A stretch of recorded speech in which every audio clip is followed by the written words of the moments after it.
বন্ধুরা দেখুন আমি এখানে এক বাটি সুজি নিয়েছি। এই এক বাটি সুজি দিয়েই আজকে একটা পিঠের রেসিপি বানাবো, খুব সহজ মজাদার, মুখে দিলেই গলে যাবে। তো দেখুন কিভাবে আমি বানাই। এর জন্য আমি একটা গ্যাসে কড়াই বসিয়েছি আর এই বাটির 1.5 বাটি জল দেব, কারণ এই বাটির সুজি নিয়েছি এক বাটি। আর দিয়ে দিচ্ছি স্বাদ মতো লবণ। তো জলটা আমার ফুটতে আরম্ভ করেছে, আমি এই পর্যায়ে সুজিগুলো আস্তে আস্তে দিয়ে দেব। এই সুজি দিয়ে একটা সুন্দর ডো বানাবো।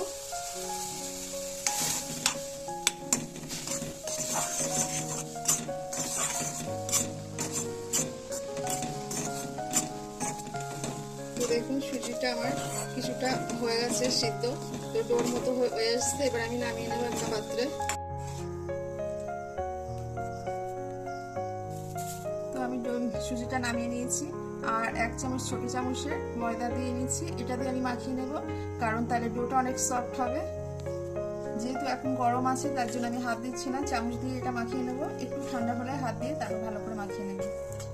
তো আমি এখানে 1 চামচ ঘি দিয়ে নিয়েছি। ঘিটা দিয়ে ভালো করে এটা মাখিয়ে নেব। ডো বানানোর জন্য ঘি দিলে খুব সুন্দর হবে আর হাতে জড়াবে না। তো দেখুন আমার ডোটা রেডি হয়ে গেছে। তো কত সুন্দর হয়েছে, সফট। এই ডোটা থেকে আমি পিঠাটা বানিয়ে নেবো। এবার ডোর থেকে আমি একটা লেচি কেটে নিয়েছি আর এই লেচিটা আমি এইভাবে লম্বা করে নেব। এরকম ছোট্ট ছোট্ট করে কেটে নেব, নিয়ে যেভাবে আমরা চুষি পিঠে বানাই ঠিক এরকম করে হাত দিয়ে সরু সরু করে নেব। কিন্তু এটা চুষি পিঠে হবে না, তার থেকে একটু মোটা মোটা হবে। আমি দেখাচ্ছি। প্রথমে আমি এরকম ছোট করে নিয়েছি। এক মাথাটা আমি একটু আটটা আঙুল দিয়ে এইভাবে একটু নাড়িয়ে নেব। 2-3 বার করলে কিন্তু মাথাটা সরু হয়ে যাচ্ছে। ঠিক একই রকম ভাবে এভাবেই 2-3 বার এইভাবে নাড়িয়ে দেবো, তাহলে এই মাথাটা এরকম সরু হয়ে যাবে। এই যে আমি করেছি 2-3টে। তো দেখুন সব পিঠেগুলো এরকম ডিজাইন আমি করে নেব। তো দেখুন বন্ধুরা আমার সমস্ত পিঠে এইভাবে শেপ দিয়ে নিয়েছি, পিঠেগুলো রেডি করে নিয়েছি। তো এখানে একটা প্লেটে রেখে দিয়েছি, আর একটা প্লেট আছে। তো একটা প্লেটে হয়নি বলে 2টো প্লেটে বানিয়ে নিয়েছি। এবার এগুলো আমি তেলে ভাজা করে নেব। তো এর জন্য আমি গ্যাসের উপরে একটা কড়াই বসিয়েছি আর একটু তেলও দিয়ে নিয়েছি। তেলটা হালকা গরম হয়েছে, তো আমি একটা পিঠে দিয়ে দেখবো কতটা গরম হয়েছে। তো আর একটু গরম হবে, খুব বেশি গরম হয়নি। এবার তেলটা মোটামুটি ভাবে গরম হয়েছে। এটা খুব হাই হিটেও গরম করা যাবে না, তেলটা একেবারে লো ফ্লেমে দেওয়া যাবে না। মিডিয়াম আছে আমি পিঠেগুলো ভেজে নেব।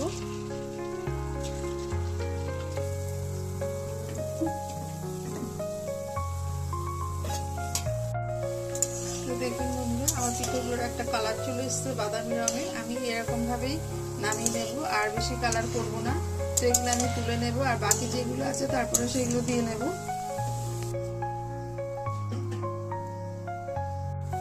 তো দেখুন বন্ধুরা প্রথমবার যে পিঠাগুলো আমি দিয়েছিলাম সেগুলো ভাজা করে তুলে নিয়েছি। তো এগুলো হয়ে গেছে আমার, এগুলো আমি তুলে নেব। এগুলো সুন্দর কালার চলে এসছে। তো দেখুন বন্ধুরা আমি সমস্ত পিঠাগুলো তুলে নিয়েছি ভাজা করে। তো দেখতে কত সুন্দর কালার হয়েছে। এটা কিন্তু শেষ না, এখন একটু বাকি আছে পিঠে। তো বন্ধুরা আমি এবার পিঠাটা যেহেতু চিনি শিরায় ভিজাবো, যার জন্য আবার একটা কড়াই নিয়েছি। আর এখানে 1 বাটি ছোট বাটি চিনি নিয়েছি, আর এই বাটিরই হাফ বাটি জল নিয়েছি।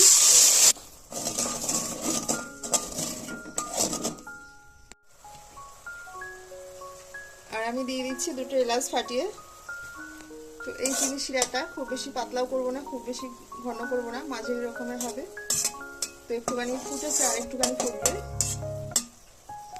আর আমি এই চিনি শিরার ভিতরে একটু লেবু রস দিয়ে দেবো, তাহলে আর জমে যাবে না। তো আমার শিরাটা রেডি হয়ে গেছে, অনেকটা গাঢ় হয়ে আসছে। এবার আমি বন্ধ করে দেবো, দিয়ে হালকা করে ঠান্ডা করে নেব। এটা খুব বেশি গরম আছে, তো এত গরমে আমি পিঠাগুলো দেবো না, একটুখানি হালকা ঠান্ডা হলেই পিঠাগুলো দিয়ে ঢেকে রাখবো।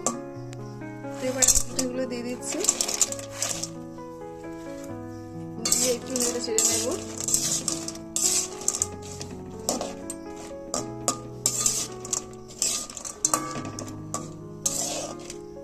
তো এটা আমি 10 থেকে 15 মিনিট ঢাকা দিয়ে রাখবো রসটা টানার জন্য। তো দেখুন বন্ধুরা আমি 15 থেকে 20 মিনিট এই পিঠাটা ঢেকে রেখেছিলাম। তো এখন চলে এসেছি, যে চিনির শিরাটা ছিল সেটা দেখুন আর একটু নেই। আর পিঠাগুলো ফুলে কত সুন্দর হয়েছে, এতটা কিন্তু কি মোটা মোটাও ছিল না। তো আমি এবারে প্লেটে তুলেই দেখাবো।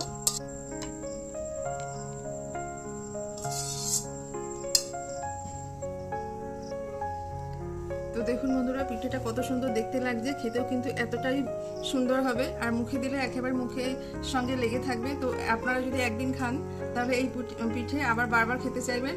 তো আমি একটা দেখাচ্ছি কতটা সফট হয়েছে, দেখুন একেবারে রসে ভরা একদম সফট পিঠে হয়েছে। তো আমরা পিঠে তো সুজি দিয়ে অনেক রকম বানিয়েছি, তো এরকম শেপের পিঠে কিন্তু খাইনি। তো একদিন খেয়ে দেখবেন বাড়িতে কেমন লাগে, আর আমার এই পিঠে বানানোটা আপনাদের কেমন লেগেছে সেটা অবশ্যই কমেন্ট করে জানাবেন।